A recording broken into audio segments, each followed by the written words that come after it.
और तस्वीरें फिलहाल लाइव हमें मिल रही हैं। मुख्यमंत्री योगी आदित्यनाथ बागपत पहुंचे हैं। सीएम योगी इस वक्त बागपत में हैं, पश्चिमी यूपी के बागपत में मुख्यमंत्री योगी आदित्यनाथ।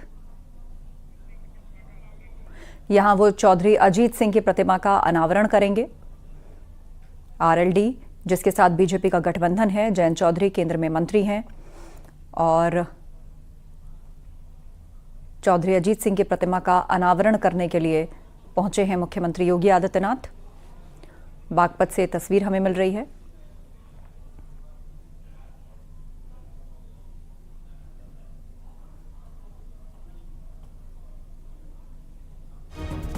चौधरी अजीत सिंह की मूर्ति का अनावरण करेंगे सीएम योगी।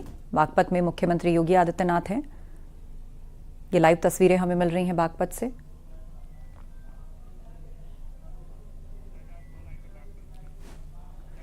शहजाद हमारे साथ फोन लाइन पर जुड़ गए। शहजाद, इस कार्यक्रम से जुड़ी क्या अपडेट आप दर्शकों को देना चाहेंगे?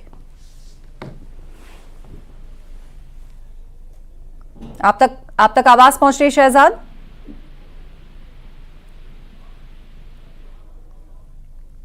तो लगता है फिलहाल संपर्क नहीं हो पा रहा है। हमारे सहयोगी हमारे साथ फोन लाइन पर जुड़ेंगे और ये कार्यक्रम यहां पर रखा गया है। चौधरी अजीत सिंह की प्रतिमा का अनावरण करेंगे मुख्यमंत्री योगी आदित्यनाथ। वो इस वक्त बागपत में हैं।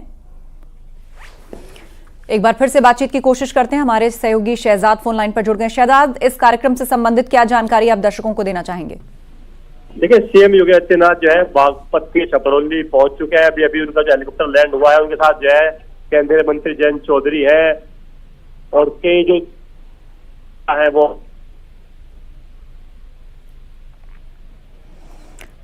तो तस्वीर मिल रही है। केंद्रीय मंत्री जयंत चौधरी उनके साथ मौजूद हैं। वो छपरौली पहुंच गए हैं, जो कि चौधरी अजीत सिंह का पैतृक गांव है और यहां पर उनकी प्रतिमा स्थापित की गई है, जिसका अनावरण मुख्यमंत्री योगी आदित्यनाथ करेंगे। बाकायदा मंच यहां पर बनाया गया है। ये कार्यक्रम उनके सम्मान में रखा गया है।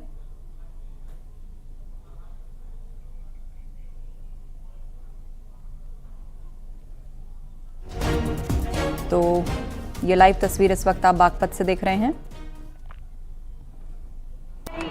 हमारे बीच में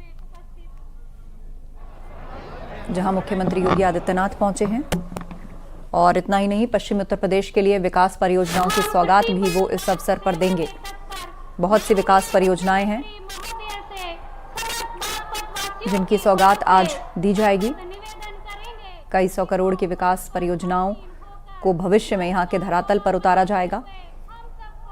चौधरी अजीत सिंह की प्रतिमा का अनावरण कार्यक्रम और इस मौके पर छपरौली पहुंचे हैं मुख्यमंत्री योगी आदित्यनाथ। अनुरोध करूंगी कि आप सब भी सम्मानपूर्वक अपना अपना स्थान ग्रहण कर हम सबको अनुग्रहित करें। पाकिस्तान में आतंकियों की मौत का खौफ है, क्योंकि भारत के खिलाफ साजिश रचने वाले आतंकियों का खात्मा हो रहा है। एक बार फिर से पाकिस्तान में 48 घंटे में लश्कर के 2 आतंकी जमीन में दफन हो गए हैं, क्योंकि अदृश्य किलर ने फिर से वार किया है। पूरा मामला आपको इस रिपोर्ट से समझाते हैं।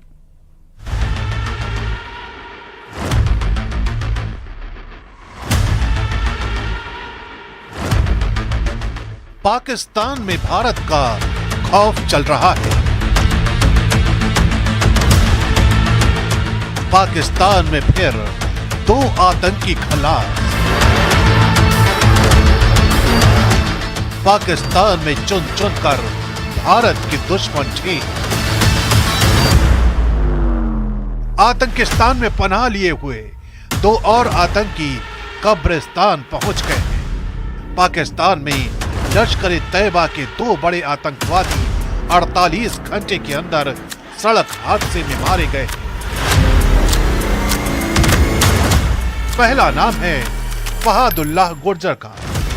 खबरों के मुताबिक सोमवार को मोरीदके में एक अज्ञात वाहन ने उसकी गाड़ी में जोरदार टक्कर मारी कि गाड़ी के पर खच्चे उड़ गए और फहादुल्लाह गुर्जर की मौके पर ही मौत हो गई। बताया जाता है फहादुल्लाह गुर्जर लश्कर के लिए फंडिंग और हथियार सप्लाई का काम करता था। इसके अलावा वो आतंकवादी ट्रेनिंग सेंटर में हथियार और गोला बारूद पहुंचाने का भी काम देखता था। फहदुल्लाह लश्कर का बड़ा आतंकवादी हाफिज शहजाद का बेटा है, जो संयुक्त राष्ट्र की लिस्ट में लश्कर आतंकवादी मुजम्मिल हाशमी का करीबी बताया जाता है। फहदुल्लाह से पहले लश्कर का एक और आतंकी जिसका नाम तैमूर था, उसकी भी मौत सड़क हादसे में हो गई। रविवार को वो अपने दोस्तों के साथ पाकिस्तान के धीरकोट मनासा इलाके से गुजर रहा था। गाड़ी आतंकी तैमूर ही चला रहा था, लेकिन तभी एक अज्ञात वाहन ने उसकी कार को टक्कर मार दी। तैमूर की मौके पर ही मौत हो गई और आरोपी वहां से फरार हो गया। दिलचस्प है कि तैमूर भी आतंकवादी संगठन की ट्रेनिंग सेंटर पर गोला बारूद और हथियार पहुंचाने का काम करता था। इसके अलावा वो आतंकी संगठन में नए नए लड़कों की भर्ती भी करता था। फिलहाल पाकिस्तान की खुफिया एजेंसी अज्ञात किलर गाड़ियों की तलाश कर रही है। 2 दिन में 2 आतंकियों की मौत से आतंकियों में फिर हड़कंप मचा हुआ है। इस बार निशाना किसी अज्ञात मोटरसाइकिल पर बैठे हमलावरों ने नहीं, बल्कि वाहन के जरिए बनाया गया है। पिछले कुछ सालों में पाकिस्तान में एक एक कर भारत के दुश्मनों का खात्मा हो रहा है। किसी की संदिग्ध मौत, कोई हादसे का शिकार, तो कोई किसी बीमारी के बाद मौत की नींद सो गया। आतंकियों को खत्म करने वाले बाहरी लोग हैं। यह आतंकी संगठन आपस में ही लड़ मर रहे हैं। इस सवाल का जवाब किसी के पास नहीं है।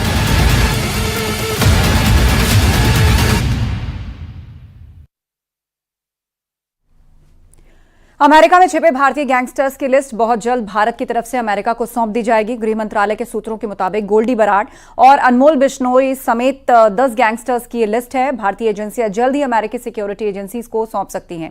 पिछले साल भारत अमेरिका के बीच हुए एक समझौते में इस बात पर मुहर लगी थी कि दोनों देश छिपे हुए अपराधियों के खिलाफ मिलकर कार्रवाई करेंगे।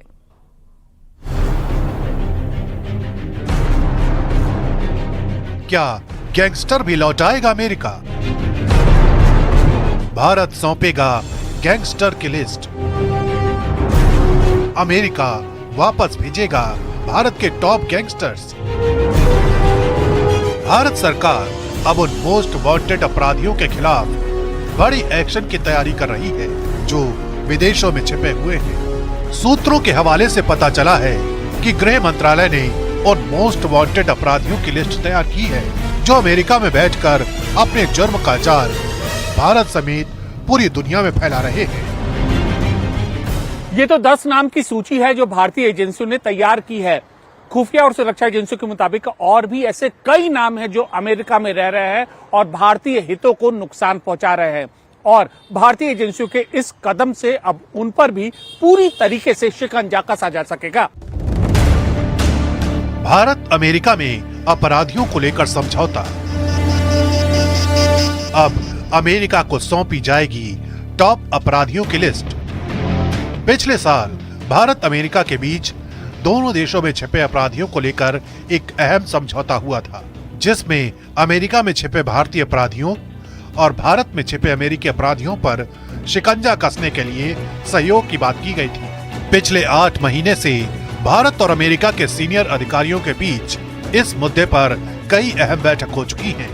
गृह मंत्रालय के सूत्रों के मुताबिक भारतीय सुरक्षा एजेंसियों ने ऐसे 10 कुख्यात अपराधियों की लिस्ट तैयार की है जो भारत में गुनाह करके अमेरिका में जाकर छुप गए हैं। इस लिस्ट में सिद्धू मूसेवाला हत्याकांड का मास्टरमाइंड गोल्डी बराड़, बाबा सिद्दीकी हत्याकांड में मोस्ट वांटेड अनमोल बिश्नोई समेत दरमन कहलो, हरजोत सिंह और हरजीत सिंह जैसे 10 शातिर गैंगस्टर के नाम शामिल हैं। इस लिस्ट के साथ भारतीय सुरक्षा एजेंसियां इन अपराधियों के काले कारनामों की जानकारी भी अमेरिकी सुरक्षा एजेंसियों को मुहैया कराएंगी। माना जा रहा है कि भारतीय सुरक्षा एजेंसियां इस लिस्ट को जल्द से जल्द अमेरिकी सुरक्षा एजेंसियों को सौंपने जा रही हैं, जिसके बाद इन शातिर अपराधियों पर अमेरिका कार्रवाई कर सकेगा और इन गैंगस्टर की भारत वापसी संभव हो सकेगी।